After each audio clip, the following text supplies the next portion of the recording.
안녕하세요, 오징어 약사입니다. 모든 인간은 시간이 지남에 따라 늙어갑니다. 이 노화의 사이클이 넉넉 잡고 100년의 시간 동안 진행되고 난 후 우리는 흙으로 돌아가고 다른 형태로 새로운 사이클을 시작합니다.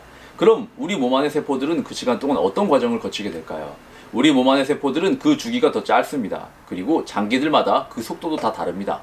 폐와 위는 8일마다 재생되며 피부는 2주마다, 지방세포는 8년마다 재생됩니다. 재생 속도는 나이에 따라서도 다른데요.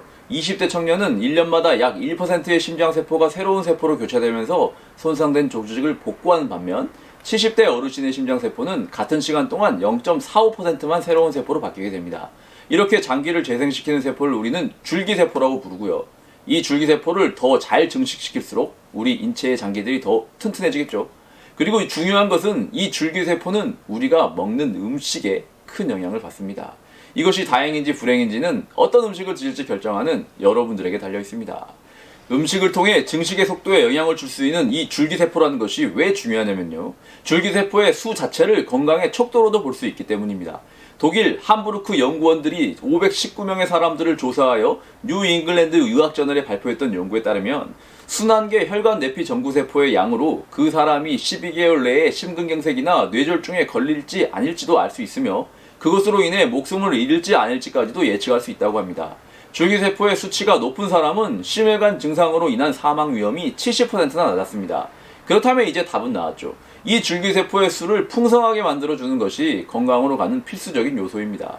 적을 알고 나를 알면 백전백승이라는 말이 있습니다. 그래서 어떤 좋은 음식을 먹어야 이 줄기세포를 늘릴 수 있는지는 일단 이 줄기세포를 몸에서 손상시키는 요인들을 먼저 알아보고 나서 알려드리겠습니다.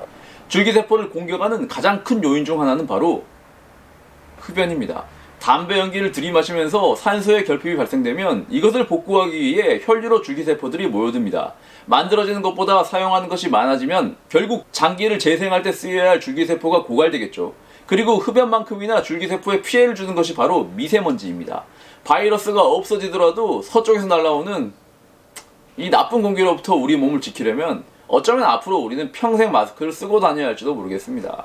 그리고 이런 외부적인 요인 말고도 우리 몸속에서도 줄기세포를 공격하는 인자들이 있습니다. 당뇨가 있는 사람들은 줄기세포의 수가 정상인보다 적으며 당뇨의 단계에 가지 않은 사람들조차 높은 혈당에 노출되면 줄기세포가 조직을 재생하는 능력이 떨어지게 됩니다. 이탈리아 파도바 대학의 연구원들이 2형 당뇨 환자들과 건강한 사람들의 줄기세포를 연구한 결과 당뇨인들의 줄기세포 수가 정상인에 비해 47%나 낮았다는 것을 발견하였습니다. 줄기세포가 적다면 췌장에서 인슐린을 분비하는 세포도 원활하게 작동하기 어려울 수 있겠죠.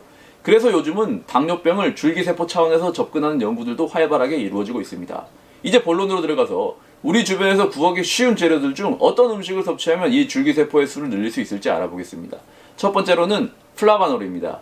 이름이 생소하시죠? 플라바놀이 풍부하게 들어있는 음식은 카카오입니다. 카카오와 혈압, 심혈관의 관계를 연구한 논문에 따르면 당뇨와 고혈압을 가지고 있는 환자가 플라바놀이 풍부한 다크 초콜릿을 섭취했을 때 혈압과 중성지방 수치, 공복혈당 수치가 모두 낮아지는 결과를 확인할 수 있었고요. 카카오의 섭취로 혈관 내피세포의 기능이 48%나 증가하였고 줄기세포가 증가하였음을 확인할 수 있었습니다. 카카오를 드실 때는 달달한 밀크 초콜릿을 드시면 안 되고요. 진한 다크 초콜릿이나 카카오 닙스를 드시는 것이 가장 좋습니다. 두 번째는 오메가3입니다. 몬트리올 대학 연구진들은 오메가3의 함량이 높은 식단이 산소 공급이 잘 안 되는 근육의 재생을 촉진한다는 사실을 관찰했습니다. 오메가3를 먹인 쥐에서 줄기세포가 50%나 더 활발하게 조직 간에 이동할 수 있었다는 데에서 그 원인을 설명하였고요. 여러분들이 오메가3를 드셔야 할 이유가 하나 더 나왔죠. 열심히 드시되 코스트코에서 파는 큰 통에 담겨있는 제품 말고요. 소포장 들어있어 산패 우려도 적고 작은 물고기로 만들어 중금속 오염의 위험도 낮은 품질이 좋은 오메가3로 드세요.